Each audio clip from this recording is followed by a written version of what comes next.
Each year, military installations across the Arctic Circle report electromagnetic anomalies that cannot be explained by natural atmospheric phenomena, solar activity, or any known human technology, occurring with such disturbing frequency that NATO established a classified monitoring division in 1998,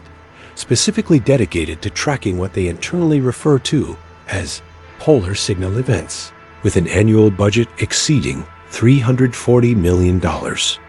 During World War II,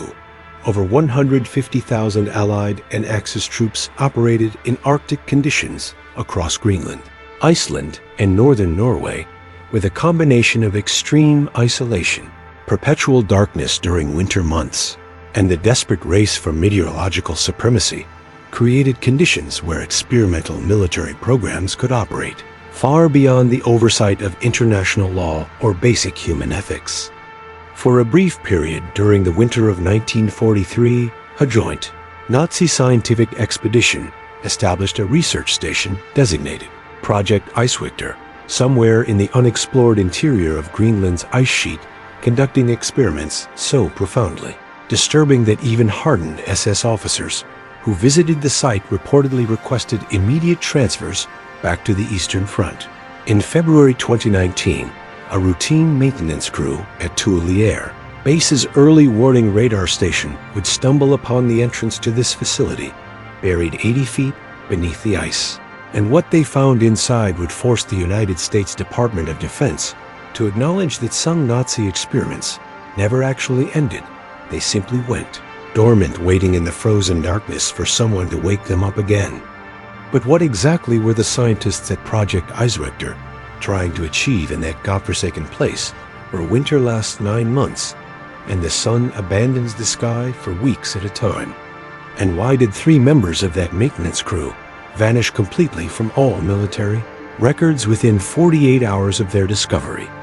as if the United States government had decided they never existed at all? Greenland's ice sheet covers approximately 1.7 million square kilometers, making it the second largest body of ice on Earth after Antarctica, with an average thickness of over 5,000 feet in some regions. Temperatures that routinely plunge to minus 60 degrees Fahrenheit during the darkest months of winter. The interior of this massive frozen wasteland remains one of the most inhospitable and least explored regions on the planet, where crevasses can open without warning, whiteout conditions can last for days, and the weight of accumulated ice creates pressure systems that generate sounds deep beneath the surface that early explorers described as resembling human voices screaming in the darkness. The Inuit people who have lived along Greenland's coasts for thousands of years have dozens of legends about the ice sheet's interior, speaking of a place they call Kanapinnik, which translates roughly to the place where the darkness lives. And their shamans warned that certain areas of the ice were forbidden because something had been frozen there deliberately by their ancestors, something that should never be allowed to thaw or be disturbed by outsiders who did not understand what they were tampering with. It is perhaps unsurprising, then, that this frozen expanse, so far removed from civilization and conventional oversight, became a focal point for some of the most extreme military and scientific experimentation during the most desperate years of the Second World War. During the early 1940s, Nazi Germany became obsessed with establishing meteorological stations across the Arctic, recognizing that accurate weather prediction could mean the difference between victory and defeat in naval operations across the North Atlantic. Between 1941 and 1944, German U-boats and specialized vessels deposited at least 11 confirmed weather stations along Greenland's remote eastern coast, staffed by small teams of scientists and military personnel who endured months of isolation in conditions that broke even the most disciplined soldiers. But Allied intelligence documents declassified in 1995 revealed something far more disturbing: references to a 12th station, one that was never officially acknowledged by Nazi records, referred to only in fragmentary decoded messages as Icewictor or Ice Guardian, located somewhere in the unexplored interior rather than along the accessible coastline. The few intercepted communications regarding this facility mentioned not weather observation, but dimensional resonance testing and frequency manipulation in sub-zero consciousness matrices, terminology that Allied analysts at the time dismissed as either code phrases or the ravings of personnel suffering from extreme isolation psychosis. What made these reports particularly unsettling was that the last known communication from Icewictor, intercepted by British signals intelligence in March 1943, consisted of 17 seconds of what sounded like multiple people screaming in unison, followed by a calm German voice stating simply, "Das Experiment ist erfolgreich. Aber wir können es nicht stoppen," which translates to, "The experiment is successful, but we cannot stop it." The region where Thule Air Base now stands has its own dark history of unexplained incidents that predate even the Nazi occupation. In 1952, during the initial construction of what was then called Thule Air Force Base, American engineers reported finding strange metal objects embedded in the ice at various depths. Objects that did not match any known Allied or Axis equipment and appeared to be far older than World War II. According to declassified Army Corps of Engineers, reports at least 3 construction workers disappeared during the first winter of base construction under circumstances that were never adequately explained, with search teams finding only their parkas and boots arranged in neat circles on the ice with no footprints leading away from them, as if the men had simply stepped out of their clothes and vanished into thin air. Throughout the 1960s and 70s, radar operators at Thule reported intermittent contacts appearing on their screens that seemed to originate from beneath the ice sheet itself. Signals that moved in patterns inconsistent with any aircraft or natural phenomenon, always appearing during the darkest months and always emanating from roughly the same coordinates, approximately 140 miles southeast of the base. These reports were consistently dismissed as equipment malfunctions or atmospheric distortions. But a disturbing pattern emerged when records showed that at least 9 different radar technicians who had reported these anomalies most persistently were either transferred to other bases within weeks of their reports or suffered what were officially described as psychiatric breakdowns requiring immediate medical discharge from service. February 11, 2019, at approximately 14:30 hours local time, Staff Sergeant Marcus Devereux Kelsine, Dev, led a 4-man maintenance crew out to remote radar installation. Juliet 7, one of Thule's outlying early warning stations, positioned 38 miles southeast of the main base on a plateau of compressed ice that had been stable for at least 60 years, according to geological surveys. Devereux was a 12-year Air Force veteran from Baton Rouge, Louisiana, a communications specialist with 2 tours in Afghanistan under his belt, and a reputation for being unshakable under pressure, the kind of CO who could troubleshoot a satellite uplink during a mortar attack without breaking a sweat. His team consisted of Senior Airman Rita Kelsch, a sharp-eyed signals analyst from Wisconsin, who could read a radar screen better than anyone on base. Technical Sergeant Vincent Hooper, nicknamed Hoop, a quiet equipment technician from Oregon who had been stationed at Thule for 3 years and knew the peculiarities of Arctic electronics better than the manuals. And Airman First Class Jerome Packard, a relatively green radio operator from Texas who had only been at Thule for 6 weeks and still wasn't fully acclimated to the relentless cold that turned your breath into ice crystals before it left your mouth. The mission was routine as scheduled inspection and software update on Juliet 7's phased array system. That had been showing minor glitches in its signal processing, nothing that suggested anything more serious than the usual problems caused by temperature fluctuations and ice buildup on the equipment housings. The sky was that peculiar shade of deep purple-gray that passes for daylight in the Arctic winter, the sun barely cresting the horizon for a few hours before abandoning the landscape to darkness again. And the temperature was holding steady at -38 degrees, with winds gusting to 20 knots, cold enough that exposed skin would develop frostbite in under 4 minutes, but not severe enough to scrub the mission. What none of them knew as they loaded their gear into the tracked Haglon transport vehicle was that the glitches in the Juliet 7 system weren't caused by equipment failure at all, but rather by something beneath the ice that had started transmitting again after 76 years of silence, something that had been patiently waiting for human beings to come close enough to respond to its signal. They reached Juliet 7 without incident, the installation sitting isolated and wind-scoured on its elevated platform, solar panels crusted with frost, and the satellite dish rotating slowly through its automated sweep pattern like a massive metal eye searching the empty sky for threats that might never come. Devereaux assigned tasks while they were still outside. Kelch would handle the software updates. Hooper would inspect the physical components and wiring. Packard would monitor communications and environmental systems. And Devereaux himself would oversee and document everything for the maintenance log. The interior of the installation was brutally cold, despite the heating system running at full capacity, their breath fogging inside their balaclavas as they moved through the cramped space, filled with humming electronics and blinking status lights. Kelch booted up the main diagnostic interface and immediately frowned, telling the others that the signal glitches they'd been sent to investigate weren't random at all, but were occurring in precise intervals of exactly 17 seconds, and more disturbingly, when she isolated the anomalous signals and ran them through a spectrum analyzer, they appeared to be concentrated in extremely low frequency ranges, between 3 and 30 hertz, the same range that could affect human brain activity and induce feelings of unease or even hallucinations in sensitive individuals.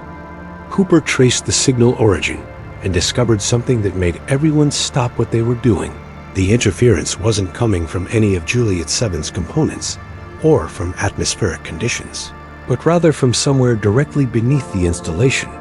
approximately 80 feet down through solid ice, pulsing upward with steadily increasing intensity, as if something down there had detected their presence and was trying to communicate. Devereaux immediately radioed back to Thule's operations center, reporting the anomaly and requesting guidance.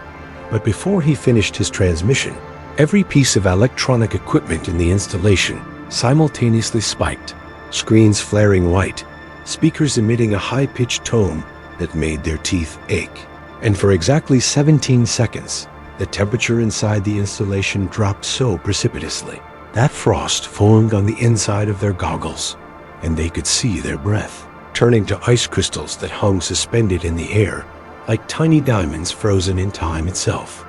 When the equipment surge subsided and systems began rebooting, Packard was the first to notice something wrong with the floor beneath their feet, pointing with a shaking gloved hand at a section of the installation's foundation, where the metal plating had developed a thin layer of frost in a pattern that was distinctly unnatural, geometric lines and curves that resembled circuit diagrams or perhaps linguistic characters from no alphabet any of them recognized. Hooper knelt to examine it more closely, using his flashlight to illuminate the strange frost patterns, and as they watched in collective silence, broken only by their breathing and the wind howling outside, the patterns began to slowly change and reorganize themselves, as if invisible hands were writing a message one frozen symbol at a time. Kelch pulled out her phone to photograph the phenomenon, but the device's screen showed only static despite being fully charged, and when she tried her backup camera, it produced images that were completely black except for pale geometric shapes that seemed to float in the darkness, like the afterimage of something too bright to look at directly. The smell hit them next, a distinct chemical odor that shouldn't have been possible in the sealed environment of the installation, something that combined the sharp tang of ozone with an underlying sweetness like overripe fruit mixed with burning metal. And Devereaux noticed that his tactical watch had stopped at exactly 14:47 hours even, though he could hear its mechanical movements still ticking. That's when they heard the sound from beneath them,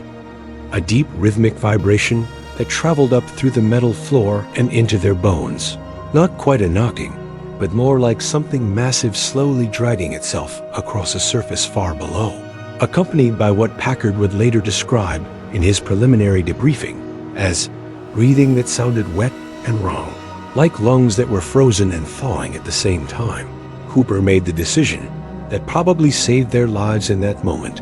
ordering everyone outside immediately, and they stumbled out of the installation into the Arctic wind that felt almost warm compared to the unnatural cold that had permeated the interior. Their hands shaking as they tried to re-establish radio contact with Thule operations, while behind them through the two installation's windows, they could see equipment lights flickering in, sequences that seemed deliberate rather than random, as if something was using their technology to spell out a message in a language of light and darkness that human beings were never meant to comprehend. Devereaux cycled through every frequency on their portable radio, trying to raise Thule operations on primary, secondary, and emergency channels, but each attempt produced only distorted fragments of what sounded like German language broadcasts from decades past, voices calmly reading weather data and coordinates in the clipped formal tone of wartime military communications, occasionally interrupted by bursts of that same 17-second screaming they would later learn had been intercepted by British intelligence in 1943. Kelsch suggested they use the installation's more powerful transmitter to punch through whatever interference was blocking their communications. But none of them wanted to go back inside that building, where the temperature had dropped impossibly fast, and something beneath the floor had moved with deliberate intent. Hooper made the call to abort the mission and returned to base following protocol that stated any unexplained equipment behavior potentially indicating sabotage or hostile activity required immediate withdrawal and reporting. And they loaded back into the Hagland, with everyone casting nervous glances at the installation behind them, where the lights continued their strange pulsing sequence. During the 40-minute drive back to Thule, Packard noticed that his GPS unit was showing their coordinates as fluctuating wildly, placing them alternately at their actual position and at a location approximately 140 miles to the southeast, the same general area where those unexplained radar contacts had been reported for decades. And when he mentioned this to Devereaux, the staff sergeant's face went pale because he recognized those coordinates from a classified briefing he'd attended 6 months earlier about historical anomalies in Thule's operational area that personnel were instructed to report but never investigate independently. The moment they reached the main base and entered the communications center, still wearing their cold weather gear crusted with ice, Devereaux began filing his report to the officer on duty, Lieutenant Colonel Sarah Vance, a career intelligence officer who had been at Thule for 18 months and had the kind of clearance level that came with responsibilities no one talked about openly. And he watched her expression shift from professional concern to something harder and more guarded as he described the signal originating from beneath, the ice and the impossible frost patterns, and the sounds of something moving in the darkness below their feet. Within 30 minutes of Devereaux's initial report, the maintenance crew found themselves separated and placed in individual debriefing rooms, a response that seemed far too rapid and coordinated for what should have been a routine equipment malfunction investigation, suggesting that someone had been waiting for exactly this kind of incident to occur.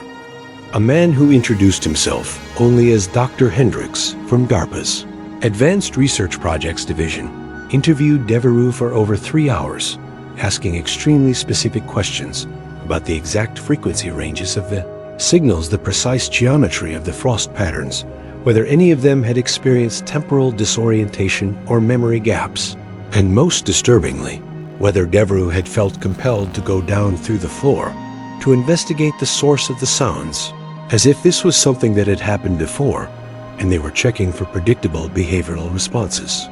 When Devereaux asked why a DARPA scientist happened to be at Thule Air Base on the exact day they discovered an anomaly, Hendricks smiled without warmth and explained that he had been stationed there for 6 weeks, specifically monitoring Juliet 7 and 2 other remote installations because historical modeling suggested they were approaching a threshold date when certain phenomena might reactivate after decades of dormancy. Hendricks then produced a tablet and showed Devereux a series of documents, starting with declassified Nazi communications from 1943 that mentioned Project Eiswichter and its location at coordinates that placed it almost exactly beneath where Juliet 7 now stood, followed by reports from the 1952 construction incidents, the 1960s radar anomalies, and finally, a classified assessment from 1998 that concluded something was definitely present beneath the ice at that location, something that generated electromagnetic fields inconsistent with any natural geological formation, and that seemed to respond to human proximity with increased activity levels. The documents included translations of the fragmentary Nazi records that had survived describing experiments conducted by a team led by Sturmbannführer Dr. Klaus Vorberg, a physicist who had studied under Werner Heisenberg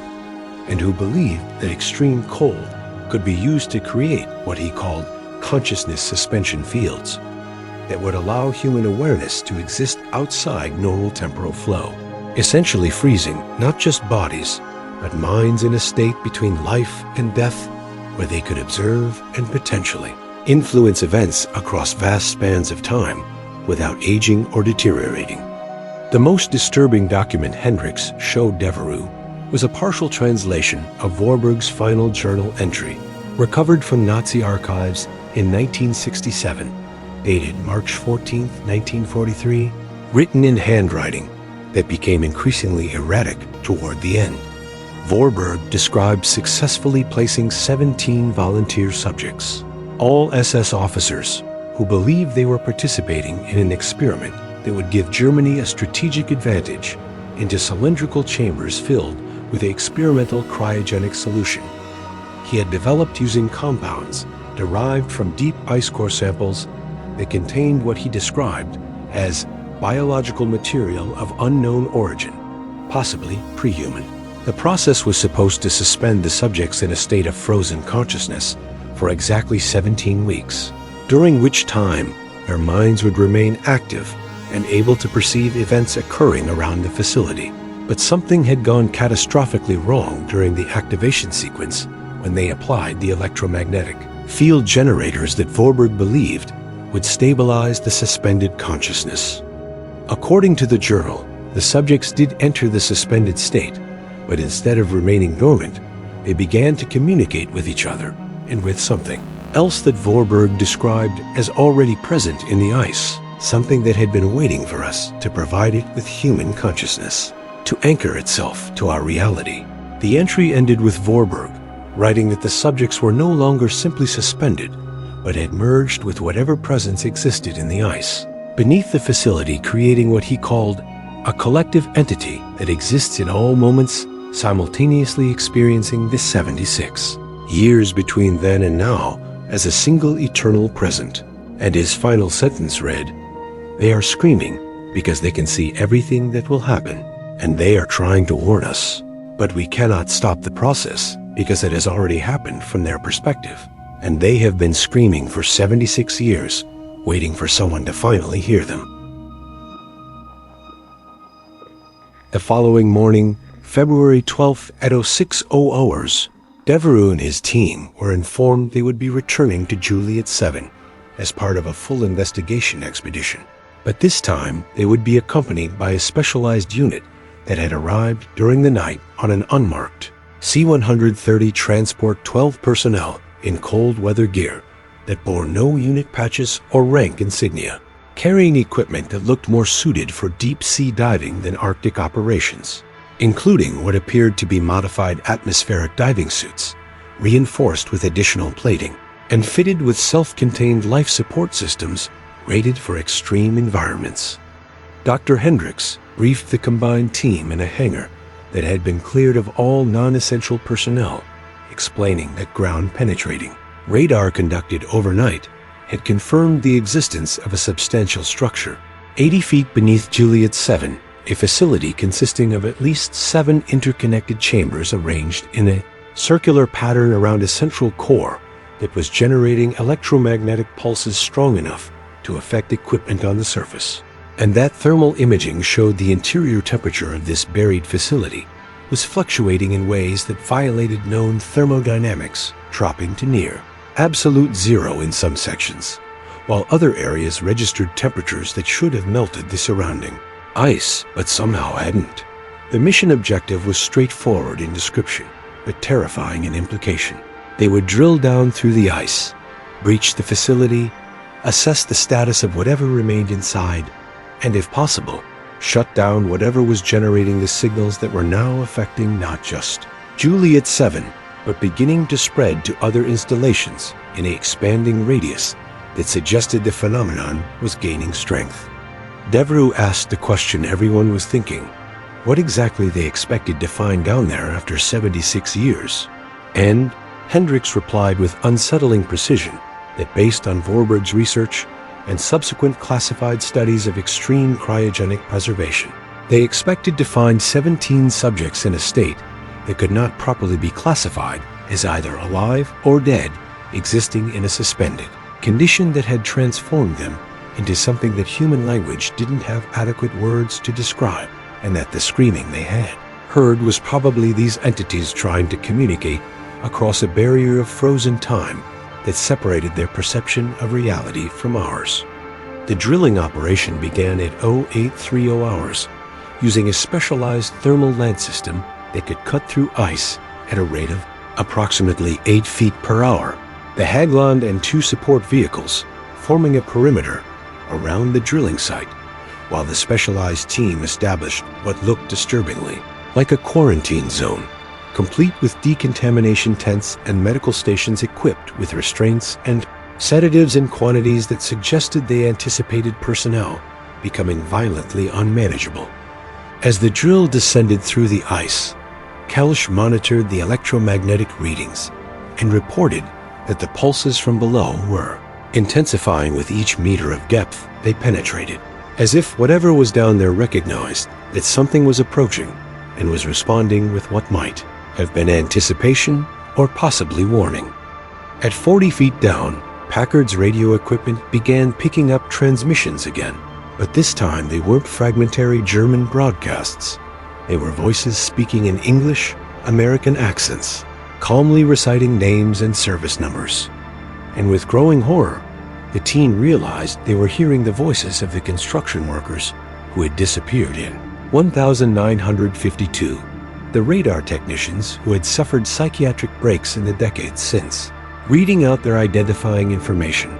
over and over in flat, emotionless tones, as if they were checking in for duty at a post they could never leave.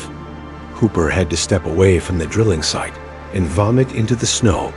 his face pale even through his cold weather mask. And when Devereux asked if he was all right, Hooper whispered that one of the voices on the radio was his uncle, Technical Sergeant Dale Hooper, who had been stationed at Thule in 1973 and who had died in what the family had been told was a training accident, but whose body had never been returned home, just a sealed casket that military regulations forbade them from opening. The drill punched through into open space at 79 feet, the thermal lens suddenly dropping through resistance into a void, and immediately the temperature at the surface plummeted so drastically that frost began forming on the drilling equipment, and the breath of everyone present turned to ice crystals that fell tinkling to the ground like broken glass, and the electromagnetic readings spiked so violently that Kelsch's monitoring equipment literally caught fire despite the sub-zero temperature. Flames a strange blue-white color that produced no heat and didn't spread, but simply burned in place, consuming nothing. 2 members of the specialized team descended, first lowered on reinforced cables into the darkness below, while the rest of the personnel watched. Helmet camera feeds on portable monitors that showed the descent through gradually narrowing walls of ancient ice marbled with dark veins that might have been frozen sediment or might have been something else organic and deliberately placed. The camera feeds showed them entering a corridor,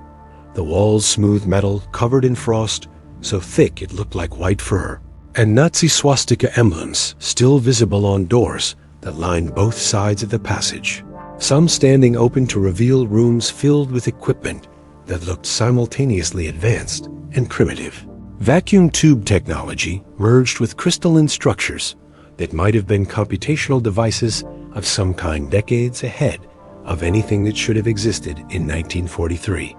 The lead operator's voice came through steady and professional, reporting 7 doors total, 6 of them closed, and one at the end of the corridor standing open, revealing what appeared to be the central chamber. And as they approached, they could see light emanating from inside, not electric light, but something bioluminescent and pulsing in that familiar 17-second rhythm. When they reached the threshold and their cameras captured the interior of the chamber, everyone watching the monitors above fell silent, because what they saw was simultaneously exactly what Vorburg's journal had described, and far worse than anything they had imagined. The 17 cylindrical chambers arranged in a circle around a central apparatus were still there, still intact, and through the frosted glass or crystal that formed their walls, shapes could be seen inside. Human forms suspended in fluid that glowed with that eerie blue-white light. But these weren't corpses preserved in ice. They were moving slowly, as if underwater or in a dream, their eyes open and aware, their mouths forming words or perhaps screams that produced no sound anyone could hear, but that somehow transmitted directly into the electromagnetic spectrum as those pulses that had been detected for decades. The central apparatus was active, a complex arrangement of coils and crystalline structures that hummed, with power that couldn't possibly have a source after 76 years unless the subjects themselves had become the power source, their suspended consciousness generating the energy that kept them trapped in this state between life and death, and kept the facility operational long after everyone who built it had turned to dust. One of the specialized operators approached the nearest chamber, his gloved hand reaching toward the surface, and the moment he made contact, every single suspended figure in all 17 chambers simultaneously turned their heads to look directly at him, their movements perfectly synchronized, their eyes reflecting that blue-white light in a way that made them look less like human eyes and more like windows into some vast frozen dimension that existed beneath or behind normal reality.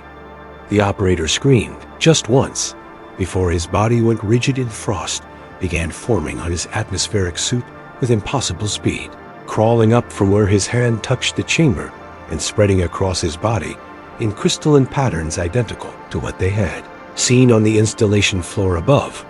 And in the 17 seconds it took for his partner to grab him and pull him away from the chamber, the temperature in the facility dropped so low that the metal walls began to crack with sounds like gunshots, and the remaining operators' helmet camera captured something that would later be classified at levels so high that only 3 people in the Department of Defense would be cleared to view the full footage. The suspended figures weren't just moving anymore. They were pressing against the inside of their chambers, palms flat against the crystal surfaces, and frost patterns were spreading from each of their hands outward across the walls and floor and ceiling. Geometric designs that linked together into a massive mandala-like structure that seemed to be some kind of map or diagram. And at its center, coordinates, GPS coordinates that placed a location exactly 17 miles northwest of Thule Air Base's main operations center, beneath a section of ice sheet that geological surveys had always indicated was solid and stable and completely unremarkable. The injured operator was being hauled back up the access shaft, his body temperature dropping despite the heated suit, ice forming on his lips and eyelids, and he was trying to speak, but his words came out distorted and wrong, his voice overlapping with 17 other voices speaking in unison, all of them saying the same thing in German, then Russian, then English, repeating a message that Hendricks would later confirm matched word for word what had been intercepted in 1943. Das Experiment ist erfolgreich, aber wir können es nicht stoppen. And then in English, the experiment is successful, but we cannot stop it. We have been trying to stop it for 76 years. We have been screaming for 76 years. It is not us down here anymore. It is what was already here.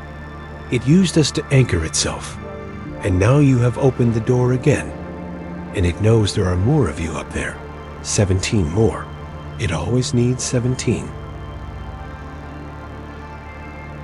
The decision to collapse the access shaft came from someone far above Dr. Hendrick's authority level, transmitted via encrypted satellite communication directly to the specialized team leader, who received his orders through an earpiece and immediately began shouting for everyone to pull back from the drill site as demolition specialists rushed forward with charges that looked far too powerful for simply sealing an 80-foot shaft through ice. The injured operator was barely conscious when they hauled him to the surface, his atmospheric suit crusted with frost patterns that continued spreading even in the -40 air. And when the medical team tried to remove his helmet, they found the seals had frozen solid in a way that shouldn't have been possible with the suit's heating elements running at full capacity. And through the faceplate, they could see his eyes had changed color, the irises now reflecting that same blue-white luminescence they had seen in the chambers below. And he was still speaking in that chorus of 17 overlapping voices, now reciting coordinates and dates, listing incidents that matched perfectly with every disappearance and unexplained death that had occurred at Thule since 1952, as if he had access to some vast frozen archive of everything that had happened in this place for the past 70 years. Devereaux helped carry the man toward the waiting medical transport, and for just a moment, their eyes met through the frosted faceplate, and Devereaux would later tell the psychiatric evaluator that in that instant he felt like he was looking through the operator and seeing 17 other faces layered behind his and further back beyond them, something else entirely, something vast, impatient, and impossibly cold that had been waiting in the ice since long before human beings had evolved. Enough to build facilities or conduct experiments or make the fatal mistake of assuming they understood the fundamental nature of reality. The demolition specialists worked with brutal efficiency, placing shaped charges around the drill shaft in a pattern designed to collapse not just the whole but the entire ice structure surrounding it, creating a compression wave that would propagate downward and hopefully seal or destroy the facility below, though everyone present understood that destroying something that existed partially outside normal temporal flow might not be possible using conventional explosives. But they had to try something, because the alternative was allowing whatever was down there to continue expanding its influence until it reached the coordinates the suspended figures had indicated, 17 miles northwest, where intelligence analysis conducted in the frantic minutes since receiving that information had revealed the existence of another abandoned Nazi facility, this one larger, this one built in 1942, a full year before Eiswechter, suggesting that Vorberg's experiment might not have been the beginning, but rather an attempt to replicate or control something that had already been discovered at that earlier site. The explosion was nothing like what Devereaux expected. Instead of a conventional blast with fire and concussive force, the charges produced an implosion that seemed to pull matter and air and light itself down into the collapsing shaft, creating a vortex effect that yanked equipment and loose snow toward the drill site and generated a sound like reality itself tearing, a deep subsonic vibration that made everyone's vision blur and their inner ears scream with vertigo. And for exactly 17 seconds, the vortex pulsed with that blue-white light coming up from below, as if something was trying to escape through the collapsing shaft before physics and tons of compressed ice finally won, and the hole sealed with a thunderous crack that echoed across the ice sheet for miles in every direction. In the immediate aftermath, with snow and ice crystals still settling from the air, the electromagnetic readings from Kelsch's backup equipment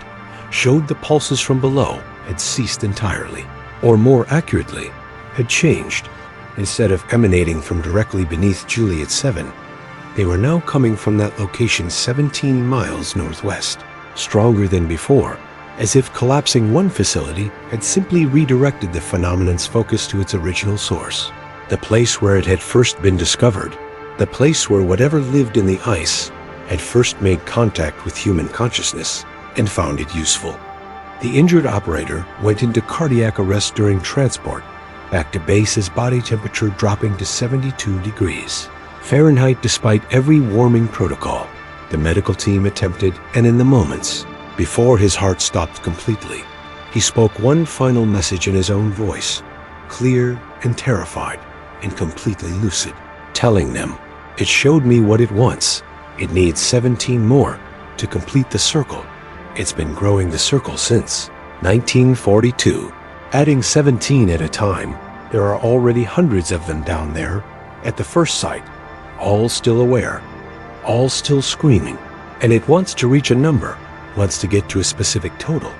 And when it does, when the circle is completed, won't be trapped under the ice anymore. It will be everywhere the cold exists, and that's 1/10 of Earth's surface, billions of people in its reach." The lockdown of Thule Air Base began within the hour.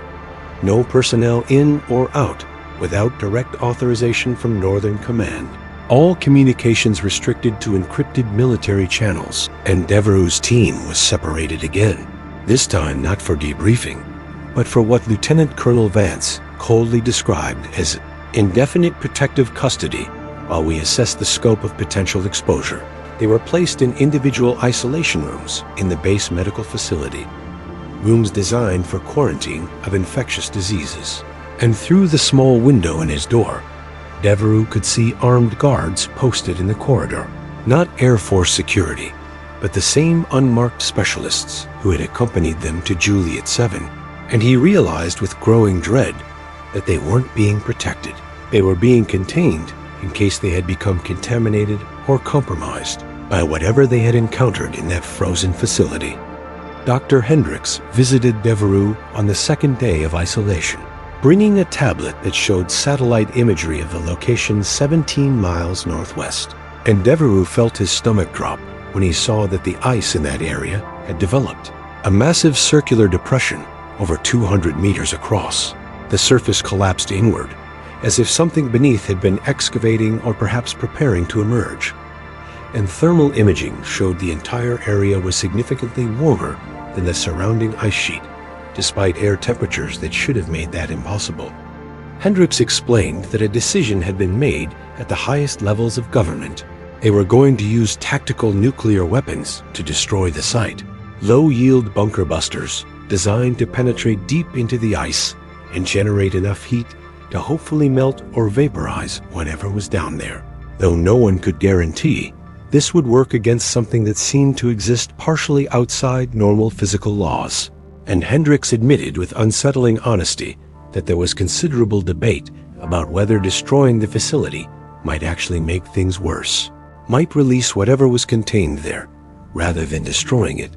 But doing nothing was no longer an option, because the electromagnetic pulses were now affecting radar and communications across the entire Thule operating area, and 3 more personnel had disappeared during routine patrols near the northwest sector their vehicles found. Abandoned with engines still running and their gear left behind in neat arrangements that matched exactly the pattern from 1952. Strike happened at 0300 hours on February 15th, 3 days after they had first opened the shaft to Icewictor. 2B-2, Spirit stealth bombers delivering 4 GBU-57. Massive ordnance penetrators with modified warheads, and everyone at Thule felt the impacts through the ice beneath their feet, a rolling series of tremors that made buildings sway and set off seismic alarms across Greenland and triggered tsunami warnings in coastal areas, even though the strike location was hundreds of miles inland. Devereaux was watching through his isolation room window when the horizon lit up with a blue-white flash that was wrong, completely wrong. Not the orange-red of conventional explosives, or even the distinctive spectrum of nuclear detonation, but that same bioluminescent glow they had seen in the chambers, magnified 1,000 times, pulsing exactly 17 times before fading to darkness. And in the silence that followed, he heard something that made his blood freeze. A sound transmitted through the very structure of the ice itself. A massive exhalation, like something vast waking from sleep, or perhaps something vast dying, and he couldn't tell which possibility terrified him more. The electromagnetic readings after the strike showed nothing complete silence across all frequencies, and for approximately 6 hours the scientific team convinced themselves that the operation had succeeded, that whatever had been down, that was finally destroyed after 76 years of trapped existence. But then at 0900 hours the readings returned, not from the strike location, but from 17 different points across Greenland's ice sheet, each one pulsing in perfect synchronization, suggesting that destroying the central facility hadn't killed the phenomenon, but had caused it to fragment and spread, to decentralize itself across multiple locations where it could continue growing, continue waiting, continue adding to its circle of frozen consciousness, 17 victims at a time, until some distant future date when the circle would finally be complete, and something ancient and patient and impossibly cold would no longer need to hide beneath the ice. The official report, filed with Air Force Global Strike Command, stated that a routine geological survey near Thule Air Base had detected unstable ice formations that posed a potential threat to remote installations, and that controlled demolition using precision munitions had been conducted to eliminate the hazard, with all personnel involved in the operation reporting no injuries and no unusual circumstances beyond expected environmental challenges associated with Arctic military operations. The 4 members of Devereux's original maintenance crew were separated within 72 hours of the strike, each reassigned to different bases scattered across the continental United States, with such speed and administrative efficiency that it was clear the transfer orders had been prepared well in advance, waiting only for the appropriate moment to be executed. Staff Sergeant Marcus Devereux found himself stationed at Eglin Air Force Base in Florida, as far from Arctic operations as the service could possibly send him, assigned to a training squadron, teaching basic communications to new recruits, a dramatic demotion designed to keep him occupied with meaningless tasks while ensuring he had no access to classified systems. Senior Airman Rita Kelsch was transferred to Fort Meade and then quickly moved to an administrative position with all her security clearances revoked. 18 pages of her personnel file covering January to March 2019, now classified at levels she could no longer access. Technical Sergeant Vincent Hooper requested immediate retirement citing family emergency, and the Air Force granted it with unusual speed processing paperwork that normally took months in less than 2 weeks. And he returned to Oregon, where he refused to discuss his military service and developed an obsessive need to keep every room above 75 degrees, as if trying to keep some residual cold from ever touching him again. Airman First Class Jerome Packard was medically discharged 4 months later following psychiatric evaluation, the specific triggers redacted from his records, and he took a night security job at a Texas shopping mall, surrounding himself with artificial light and staying as far from ice and darkness as possible. The 12 members of the specialized unit disappeared even more thoroughly from official records, their names scrubbed from deployment logs and personnel databases with such completeness that when Devereux tried months later to search for them, he found absolutely nothing, as if the military had decided that anyone who had descended into that facility was too dangerous to acknowledge. Dr. Hendricks continued his DARPA work, but shifted focus to what the agency described as temporal isolation protocols, suggesting they were developing methods to contain entities that existed across multiple timeframes simultaneously. The families of the 3 personnel who disappeared during patrols before the strike received notification of training accident deaths. Bodies returned in sealed caskets that regulations prohibited from opening the same protocol, followed for Hooper's uncle in 1973 and dozens of others over the decades. The actual fate of those 3 was known only to analysts who had reviewed satellite footage showing them walking in perfect synchronization across the ice toward the Northwest facility, their paths converging where something waited to add them to its circle, transforming them into the next iteration of suspended consciousness that would spend decades screaming warnings no one would hear until too late.